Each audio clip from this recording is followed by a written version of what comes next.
दूरदर्शन, जिसने हमें टीवी देखना सिखाया। शक्तिमान, चित्रहार, विक्रम बेताल और मालगुड़ी डेज जैसे न जाने कितने ऐसे सीरियल्स थे जिससे आज भी हम दिल से कनेक्ट कर पाते हैं।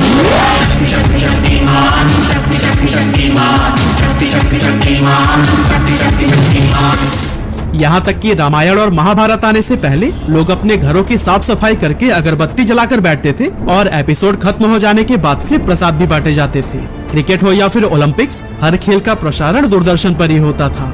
लेकिन एक समय पर अलिफ लैला, नुक्कड़, चंद्रकांता और इनके ही जैसे कई सारे हिट शोज देने वाला हमारा पसंदीदा चैनल आज गुमनाम सा हो गया है। इसे देखना तो दूर, ज्यादातर लोगों को तो ये भी नहीं पता है कि दूरदर्शन अभी चल भी रहा है या फिर बंद हो चुका है। पर ये डाउनफॉल आया कैसे, क्यों हमारे दिलों में बसने वाला दूरदर्शन आज गायब सा हो गया है, सब कुछ हम डिटेल में जानने वाले हैं आज के इस वीडियो में।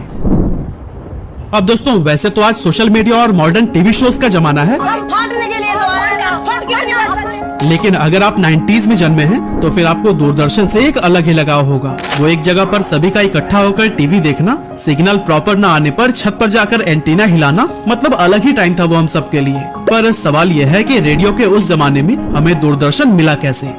असल में दूरदर्शन की नींव आजादी के लगभग 12 साल बाद 15 सितंबर 1959 में एक पायलट प्रोजेक्ट के रूप में पड़ी थी। मतलब कि इसे सिर्फ एक एक्सपेरिमेंट के तौर पर शुरू किया गया था और इस टाइम पर चैनल का नाम रखा गया था टेलीविजन इंडिया। इस प्रोजेक्ट के लिए उस समय यूनेस्को ने इंडिया को $20,000 दिए थे और साथ ही 180 फिलिप्स के टीवी सेट्स भी प्रोवाइड किए थे। यूनेस्को बेसिकली भारत के अंदर एजुकेशन को प्रमोट करना चाहता था, इसीलिए जब इस चैनल को शुरू किया गया तब इसका पर्पस एंटरटेनमेंट से कहीं ज्यादा एजुकेशन प्रोवाइड करना था। इसीलिए यहाँ पर हेल्थ की बात होती थी, लोगों को अपने अधिकारों के बारे में बताया जाता था और ट्रैफिक रूल सिखाए जाते थे।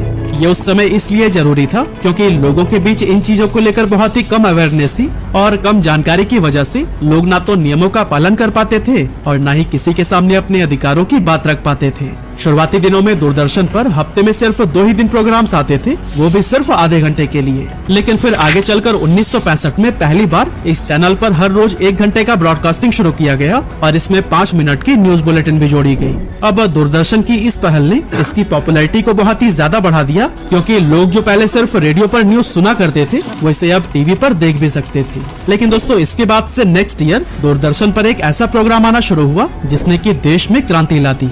एक्चुअली हम बात कर रहे हैं कृषि दर्शन की, जिसकी शुरुआत साल 1966 में की गई थी। यही वो प्रोग्राम था जिसके साथ देश में हरित क्रांति की एंट्री हुई थी। असल में उस समय ज्यादातर लोगों का जीवन एग्रीकल्चर पर डिपेंडेंट था, लेकिन मैक्सिमम लोगों को खेती करने का सही टेक्निक, अच्छे मशीन्स और फर्टिलाइजर्स का नॉलेज नहीं हुआ करता था। ऐसे में कृषि दर्शन ने पूरे देश के इकोनॉमी पर इम्पैक्ट डाला और अब किसान भाइयों को खेती से संबंधित सभी जानकारियाँ